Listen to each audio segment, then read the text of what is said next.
이런 분들을 죄수라 하지 않고 양심수다 그렇게 말합니다. 자기 자신의 양심을 지켰다 그런 의미도 있지만은 사회적 양심의 보루이기 때문에 특별히 양심수로 분류를 하는 것입니다. 한 번씩 우리나라가 중요한 고비 때마다 불의와 싸우다가 피를 흘려서 억울하게 죽임을 당하는 사건들이 10년마다 한 15년마다 한 번씩 꼭 일어났습니다. 억울한 그런 의인들의 죽음으로 이렇게 사람들에게 자리매김하게 되었고 그때마다 잠자던 백성들의 양심을 막 불러일으켜서 결국에는 불의한 정권을 무너뜨리고 새로운 체제를 이 땅에 가져오게 했습니다. 그래서 우리나라는 엄청난 격동기를 겪으면서 서양에서는 몇백 년에 걸쳐서 이루어지는 그런 과정들을 아주 압축적으로 이루어냈기 때문에 얼마나 많은 고비가 있었고 혼란이 있었고 그걸 잘 지혜롭게 헤쳐나왔죠. 저는 그 교회의 힘이라고 생각을 하고 하나님께서 이 나라를 사랑한 가장 중요한 증거다고 저는 믿습니다. 넘어갈 수 있는 고비가 얼마나 많았습니까? 그래서 이런 의인들의 죽음을 우리는 뭐라고 말하냐니까 민주의 재단에 피를 쏟았다. 그렇게 재단이라고 하는 개념을 끌고 옵니다. 여러분 한번 생각을 해보시기 바랍니다. 어려운 사람을 힘을 가지고 모함해서 감옥에 쳐넣었습니다. 그러면 어떻게 되느냐? 가해자는 그 양심수를 감옥에 넣을 수밖에 없는 계속적인 제목을 만들든지 아니면 그 명분을 자꾸 만들어야 되는 겁니다. 이것을 오늘식으로 표현하면은 프레임을 씌운다. 그런 말로도 표현할 수가 있습니다. 이런 프레임이라고 하는 것은 왁구를 짜는 거예요. 그러니까 낙인을 찍는 겁니다. 굉장히 나쁜 거예요. 한 사람의 인생과 한 사람의 사상과 가치관을 한두 마디로 딱 낙인을 찍는다고 하는 것은 그거는 하나님도 하시는 일이 아닙니다. 여러분, 기독교는 그런 게 아니에요. 기독교는 거짓은 거짓, 참은 참, 팩트, 진실을 이야기하는 것입니다. 저 사람을 낙인을 찍는다든지 어떤 프레임을 짜가지고 뒤집어 씌운다든지 그것은 악한 것이고 그거는 하나님 앞에 큰 죄를 짓는 겁니다. 그러면서 영혼을 망가지게 하는 것이죠. 영혼을 죽이는 겁니다. 그러나 아무리 프레임을 짜고 명분을 세우고 그럴듯한 좋은 말을 갖다 붙이고 이렇게 해도 양심은 압니다. 양심이 속에서 막 말을 합니다. 진실이 말을 합니다. 뭐라고 얘기합니까? 네가 바로 그 사람 대신 감옥에 들어가야 된다는 겁니다. 그리고 의인이 억울하게 수감이 되면서 한 그 주장들, 그 선포들, 그것을 떨쳐낼 수 있습니까? 영원히 떨쳐낼 수가 없습니다. 왜냐하면 이 사람의 그런 고통은 하나님의 재단에 바쳐졌기 때문에 호소를 하는 거예요. 오늘 본문은 예수님께서 결박되어서 대제사장 안나스의 집으로 압송되는 장면입니다. 예수님은 범죄자가 아닙니다.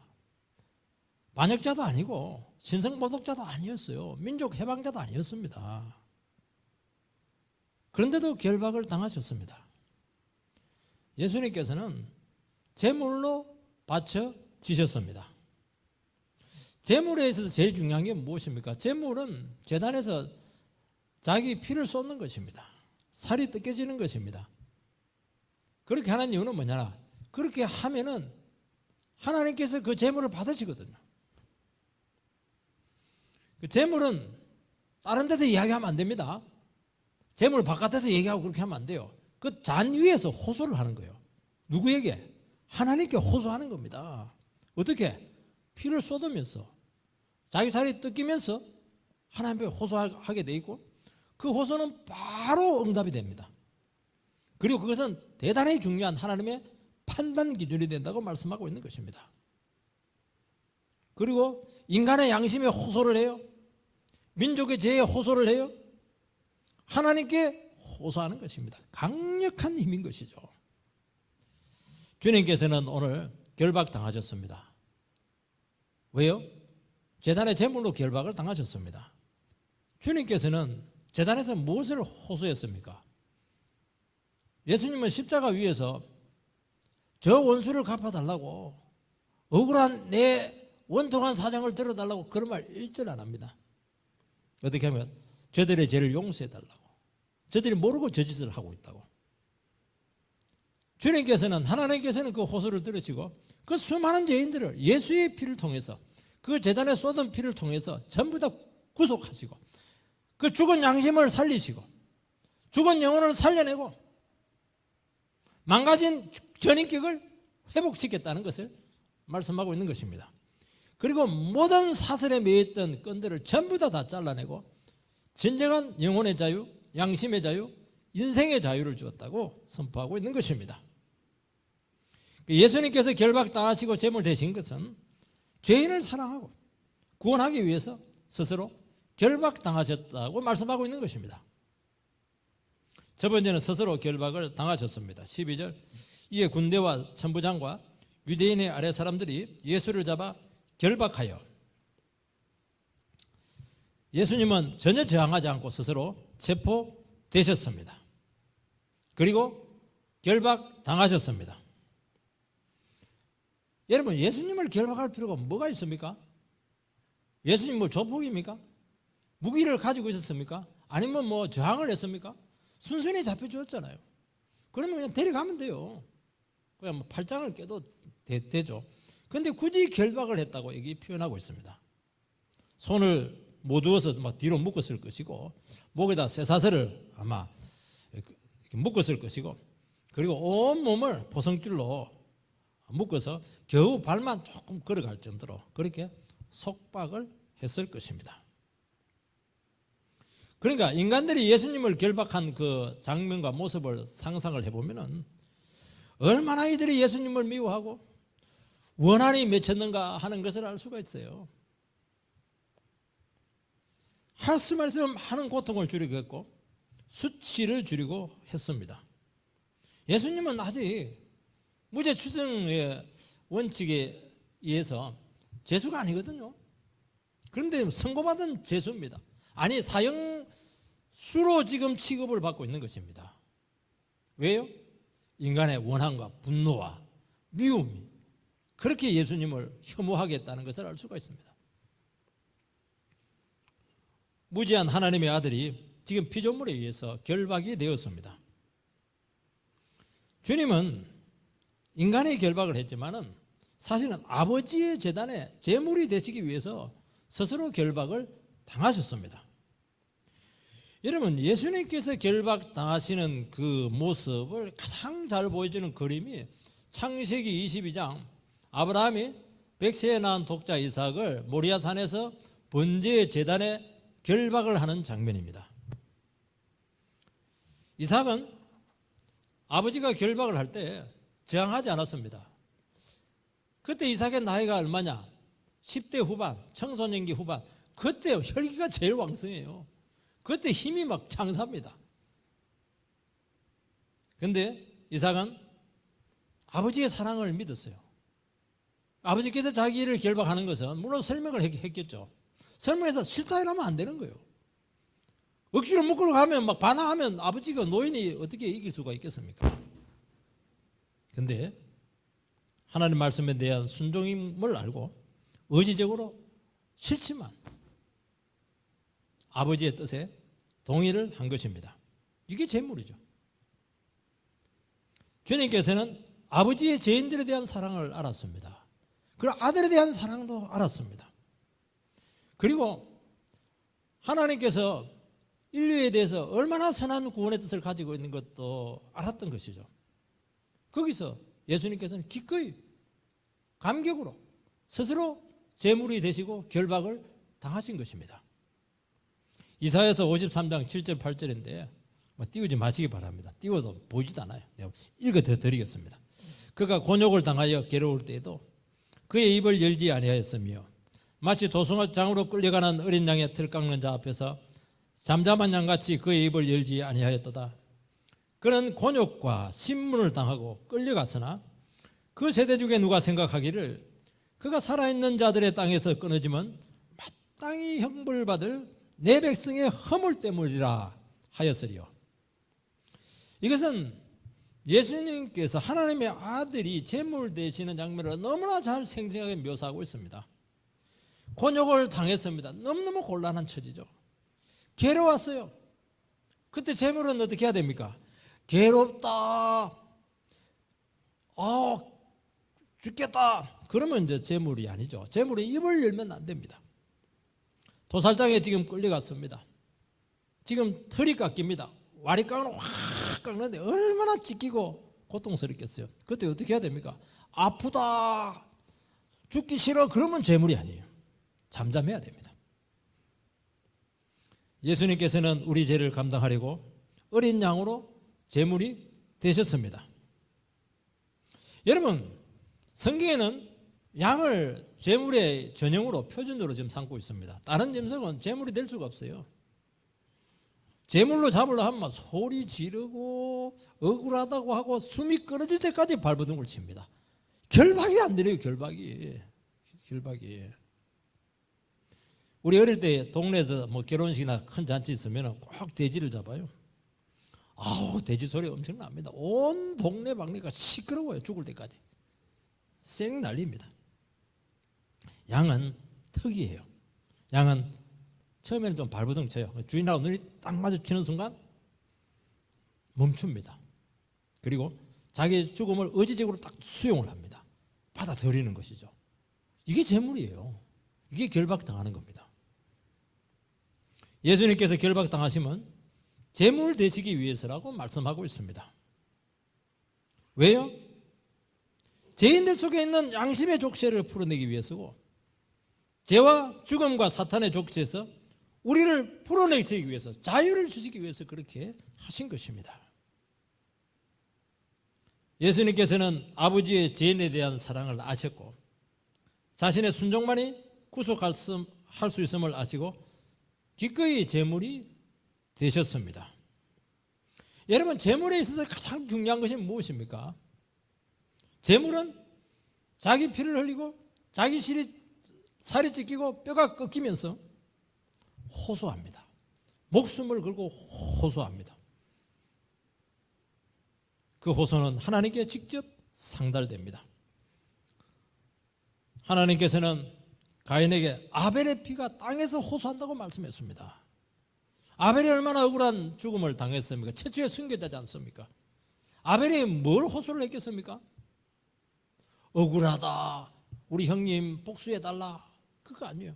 형님 저러면 지옥 간다고. 형님에게 기회를 달라고. 형님이 회개하게 해달라고. 그게 아벨의 피의 호소였죠. 이 순교자의 호소지 않습니까? 그래서 순교자의 피는 사라지지 않고 영원히 남아서 우리의 양심을 지속적으로 깨우치고 교회를 100년을 지켜내고 살려낸다고 말씀하고 있는 것입니다. 왜냐하면 그 의로운 순교자의 피는 영원히 우리 속에 남아있기 때문에 그렇다는 것입니다. 여러분, 죄인의 악과 허물을 다 감당해서 제물이 되려고 하면은 제물의 제일 중요한 특징은 흠이 없어야 돼요. 상처나고 이렇게 하면은 제물이 될 수가 없어요. 제물답지 않게 억울하다, 원통하다, 분하다, 막 자기가 그냥 설치고 말을 하고 그렇게 하면 그거는 흠이 많은 겁니다. 불의한 제물이 돼서는 안 되는 거죠. 정말 깨끗하고 의로운 제물이 되어야 된다고 말씀하고 있는 것입니다. 주님의 결박과 죽음은 우리의 잠자던 영혼을 깨우쳤습니다. 우리의 화인 맞은 양심을 막 살려내셨습니다. 거짓된 것을 다 뽑아내버리고 이제 바르게 살려고 하는 거룩한 불같은 열정을 막 그냥 불어넣으셨습니다. 죽음을 불사하고 진리와 타협하지 않고 하나님 말씀을 붙들고 일어서게 했던 것입니다. 이게 예수님의 제물되심의 효과죠. 그래서 모든 죄의 사슬을 끊어버리고 미신의 굴레를 다 끊어버리고 진정한 자유자로 어떤 것도 얽어맬 수 없는 하나님 앞에서의 참된 영혼의 모습으로 우리를 세우기 위해서 스스로 결박을 당하신 것입니다. 여러분, 진정한 제물은 반드시 자발적인 자기 수용이 전제가 되어야 되는 것입니다. 하나님의 거룩한 뜻에 대한 자기 수용이 의지적으로 이루어져야 된다고 말씀하고 있습니다. 우리는 내 생각이 있어요. 내 뜻이 있습니다. 내 계획이 있고 비전이 있습니다. 그것을 결박을 해야 돼요. 그것을 부인하는 것입니다. 그래야 제물이 되는 거예요. 제물이 되어야 하나님 앞에 호소할 수 있는 권한이 생기는 것입니다. 우리가 진정한 제물로 드려지게 될 때 구속적인 사랑과 구속의 역사가 우리를 통해서 이루어지게 될 것입니다. 아브라함이 칼을 들어서 아들을 막 내리치려고 했을 때 아들이 죽었을까요? 살았을까요? 물론 살았지만은 이미 심리적으로 죽은 거예요. 아들은 죽은 거예요. 아버지는 아들을 죽인 겁니다.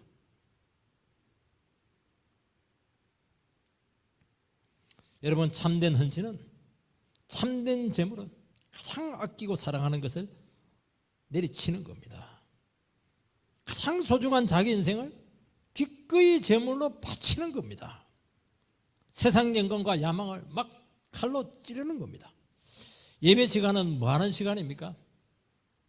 하나님 말씀을 감상하는 시간이 아니에요. 설교를 통해서 어떤 인생의 인사이트를 얻는 것이 아닙니다. 그거는 그냥 세상에 좋은 책이 너무 많아요. 예배는 하나님 말씀 앞에 자기 자신의 제물로 만드는 겁니다. 막 자기를 칼로 찌르는 거예요. 혀를 찌르고 머리를 찌르고 자기를 해체하는 겁니다. 그러면 그럴수록 주님 앞에서 호소할 수 있는 권한이 생기는 것입니다. 여러분, 결박 없는 헌신은 위험합니다.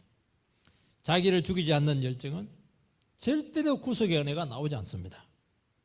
여러분, 성격도 결박을 해야 됩니다. 여러분, 내가 옳은 대로 할 수가 없어요. 나를 죽이고 참고 의지를 하나님의 말씀으로 길들이는 겁니다. 그게 제물되는 것입니다. 결박하는 것입니다. 강한 자기 주장이 있고 강한 기질이 있습니다. 사람들은 만만한 사람 누가 있습니까? 그걸 결박하지 않으면 제물이 되는 것이 아니고 두고두고 시험거리밖에 되지 않는다는 겁니다. 누구 이름으로? 주님의 이름으로 시험거리를 만든다는 것입니다. 마귀만 좋아하는 것이죠. 예수님께서는 스스로 약해지셨습니다. 제물이 강하면 안 돼요. 그래서 예수님께서는 양도 아니고요, 어린 양으로 이 땅에 오셨다는 것입니다. 양은 그렇게 약한 짐승인데도 불구하고 양보다 수십 배 약한 게 어린 양이지 않습니까? 예수님은 공격할 의사가 전혀 없었다는 것이죠. 이게 무능한 것입니까? 아니라는 것이죠. 하나님이 계시기 때문에 무능할 수 있는 거예요. 고아원의 아들이 무능한 애들이 있습니까? 전부 다 뭐 도끼를 품었죠. 그러나 사랑받는 아들은 얼마나 부드럽고 주님 앞에서 그냥 아무것도 아니잖아요. 아버지 앞에서. 여러분, 내 자신을 결박하지 않고 스스로 똑똑한 것이 결코 하나님의 의를 이루지 못할 것입니다.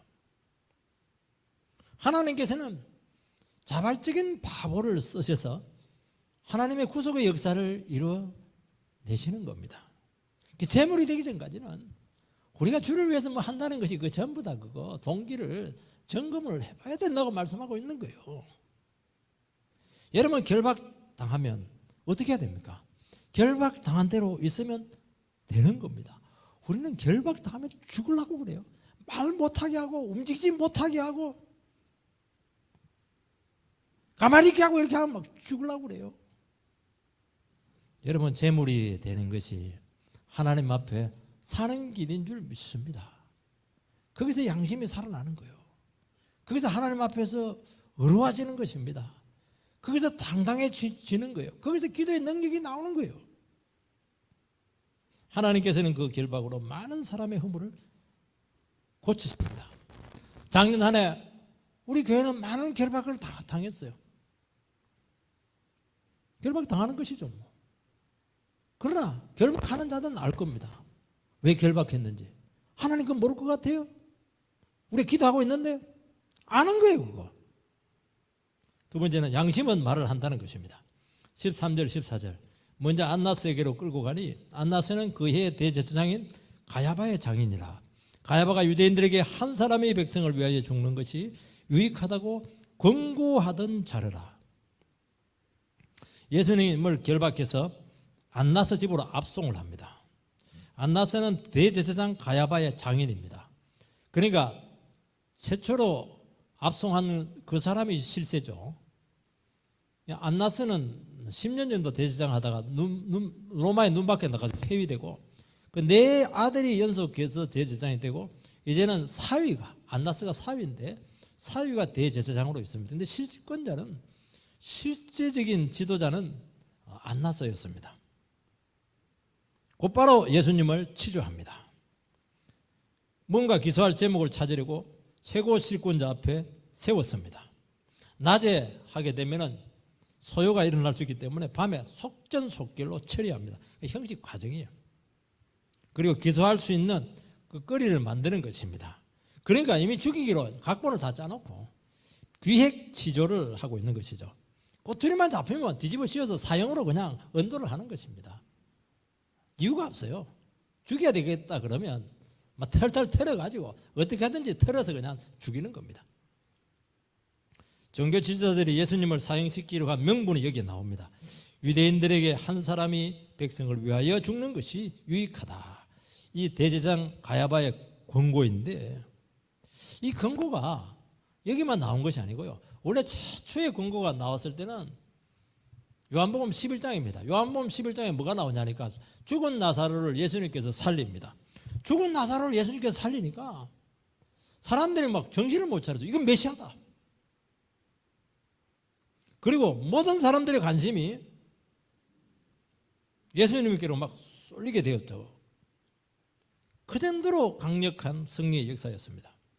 그때 종교 지도자들은 안 되겠다 싶어가지고 합법적으로 그들끼리 합의를 하는데 예수님을 놔두면 안 되고 너무 위협적이기 때문에 반드시 죽여야 된다는 것이 그때 합의가 됩니다. 결정이 내려지게 된 것이죠. 이것을 보면 예수님의 능력, 성령운동, 메시아운동이 얼마나 위협적으로 그들에게 보였는가 하는 것을 알 수가 있습니다. 그들은 생명 역사를 정치적으로 해석을 한 것입니다. 사람이 많이 모이면 정치 사력화가 될 것이고 그러면 위협을 느낀 로마군이 쳐들어오게 될 것이고 그러면 이스라엘은 황폐하게 된다. 이게 뭐냐니까 이게 정치 논리죠. 이게 프레임을 짜는 거예요. 명분을 만드는 겁니다. 이게. 주님이 어떻게 정치인이 될 수가 있겠습니까? 주님은 진리의 사람입니다. 참과 거짓이 중요한 것이지 사람 보면 알잖아요. 저도 알거든요. 이 사람은 정치적이다. 가까이 해서는 안 될 사람이다. 이용하고 껌처럼 뱉을 사람이다. 저도 알거든요. 근데 예수님은 그런 분이 아니에요. 자기를 죽여서 영혼을 살리는 분이지 않겠습니까? 어떻게 그분이 혁명을 일으키시고 폭력을 쓰실 수가 있겠습니까? 이분은 죄인을 위해서 자기 목숨을 기꺼이 내려놓으시는 참 목자이십니다. 그런데 놀라운 일은 뭐냐니까 워낙 역사가 강하니까 이 하나님의 역사는요 한순간에 상황을 바꿔냅니다. 사람을 한순간에 뒤집어 놓고 변화를 시키는 거예요. 믿음이 없는 사람들은 두려운 것입니다. 왜냐하니까 예수님께서 와가지고 하시는 것은 뭐냐니까 거짓된 질서들, 거짓된 모든 그 가치들, 체계들을 전부 다 흐트려 놓거든요.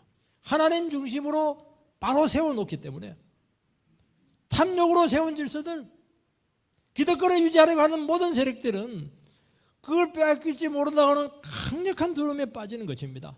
회개를 하든지 그 의인을 죽이든지 제거하든지 둘 중에 하나밖에 길이 없는 것이죠. 당시 성전은 엄청난 돈벌이 수단이었습니다. 완전히 노다지예요. 이권이 막 어마어마했습니다. 이게 종교 지도자들은 사회 기득권층이었습니다. 종교 타이틀을 이용해서 온갖 이권에 다 개입했고 전부 다 챙길 것 다 챙겼어요. 왜 안 나서가? 대제사장이 물러나고 나서 안 물러나면 그 이권을 어떻게 포기를 해요? 아들 세우고 둘, 셋, 넷 안 되면 사위까지 세워서라도 이권을 유지해야죠. 나오잖아요. 안 물러가요. 얼마나 돈이 많은데.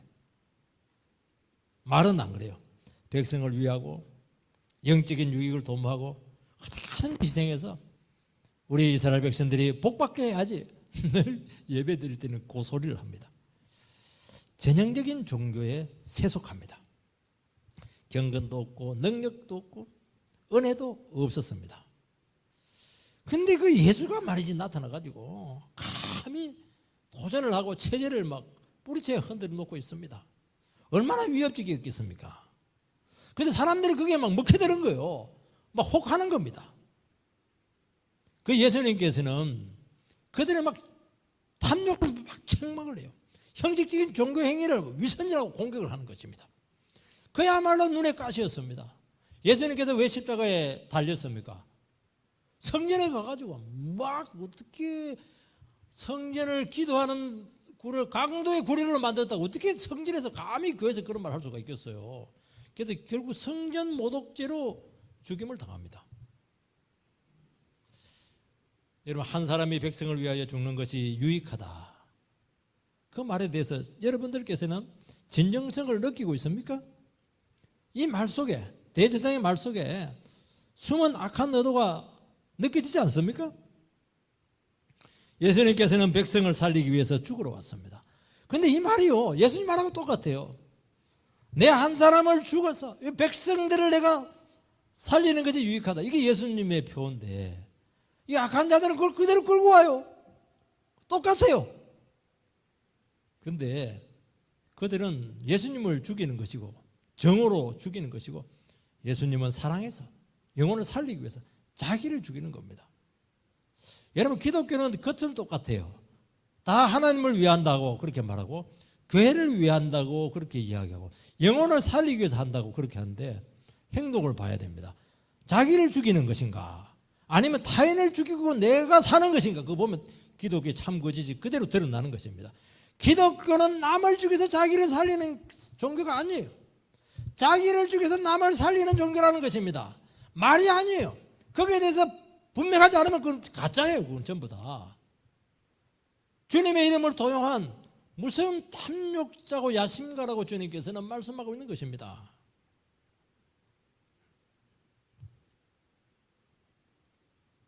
이들은 예수님을 죽여서 계속 욕심을 추구하려고 했고 계속 이권을 지키고 기득권을 유지하고 그것이 그들의 목적이었어요. 욕심에 눈이 씌이니까 하나님의 아들이 보이지가 않는 거예요. 성령의 역사가 어디에 있어요? 말씀의 역사가 어디에 있어요? 영혼의 가치가 어디에 있어요? 돈만 눈에 보이는데요. 그러나 이들의 양심은 다른 말을 하고 있다고 말씀하고 있습니다. 기독교는 겉으로 보면 분별이 안 돼요. 말만 듣고 알 수가 없어요. 동기를 봐야 되는 것입니다. 욕망을 위해서 남을 죽여서 나의 유익을 얼마든지 알 수가 있는 것입니다. 그게 안 드러나요. 그런 사람일수록 더 멋진 말을 해요. 더 감동적인 연설을 한다니까요. 기독교는 내 한 사람을 죽여서 모두를 살리는 십자가 사랑 외에는 전부 다 가짜라고 말씀하고 있습니다. 기독교는 영혼의 가치 때문에 거래하지 않아요. 흥정하지 않아요. 교회를 두고 거래하고 흥정하고 영혼을 두고 거래하고 흥정하는 전부 다 그거는 주님 앞에 신박감입니다. 대부분은 자기 살기 위해서 무슨 명분이나 프레임을 씌워서 다른 사람을 죽입니다. 그래야 좀 양심이라도 좀 편하니까요. 하나님께서는 그들을 철저히 심판하십니다.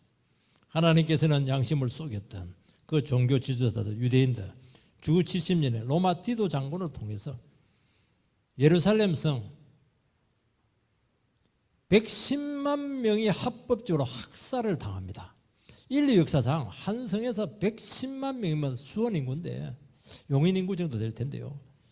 그렇게 참혹하게 학살당한 경우는 없습니다. 그리고 몇만 명이 포로로 잡혀갑니다. 누가 한 겁니까? 그거?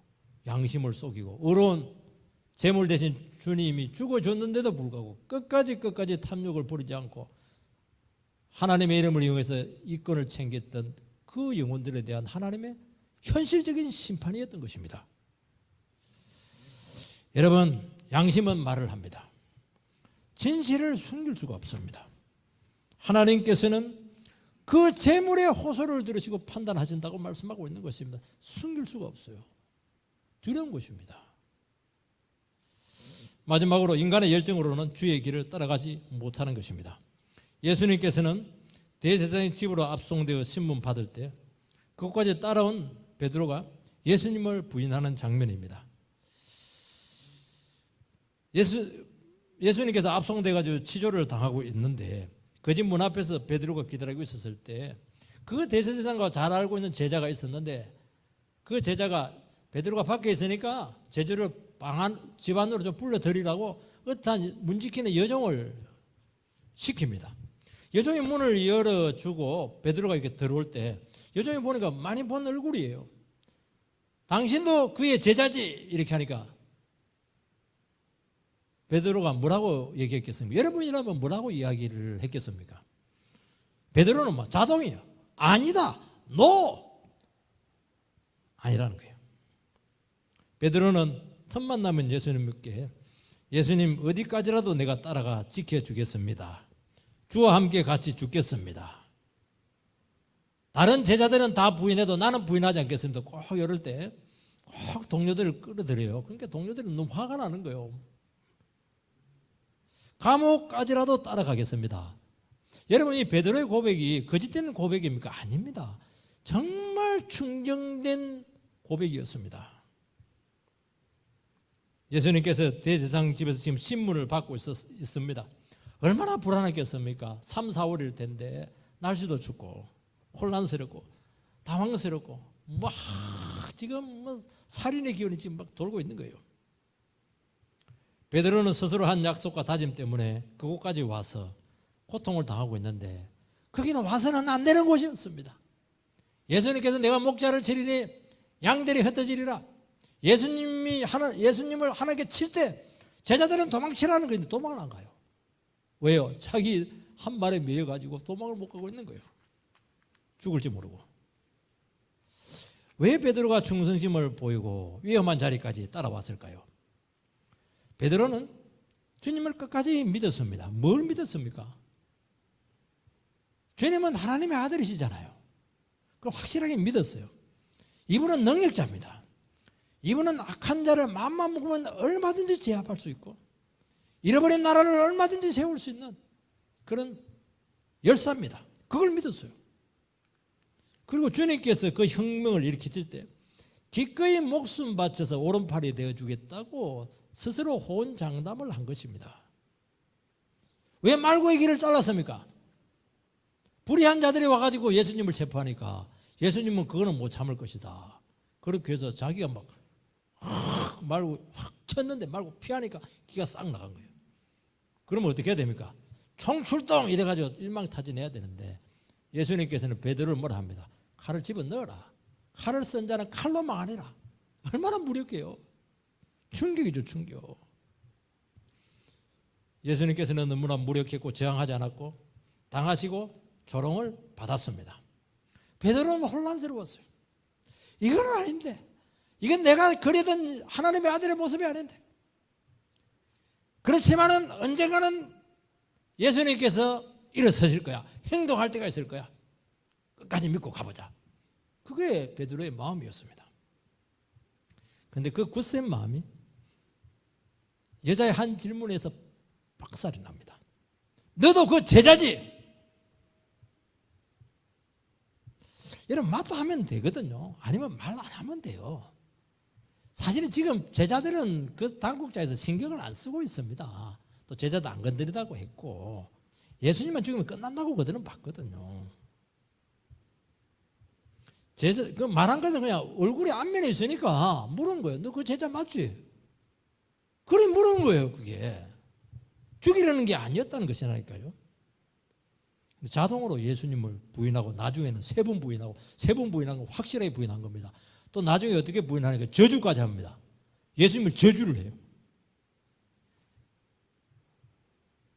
그 여성이잖아요. 어디 자객입니까? 말고예요? 말고면 좀 그럴 수가 있어요. 한 여자의 무심결에 내뱉은 말이죠. 그때 베드로는 완전히 꺾이게 됩니다. 신년도 꺾이고 꿈도 꺾이고 계획도 부서지고 희망도 사라지고 야망이 땅에 떨어지게 되었던 것입니다. 여러분 오늘 성도님들이 기독교에 목숨 걸고 충성하겠다고 합니다. 자기 믿음 절대 변치 않고 주님 부인하지 않고 신앙 양심을 지키겠다고 합니다. 중심입니까? 중심이죠 뭐. 그러나 자기가 누군지 모르고 있다는 것이죠.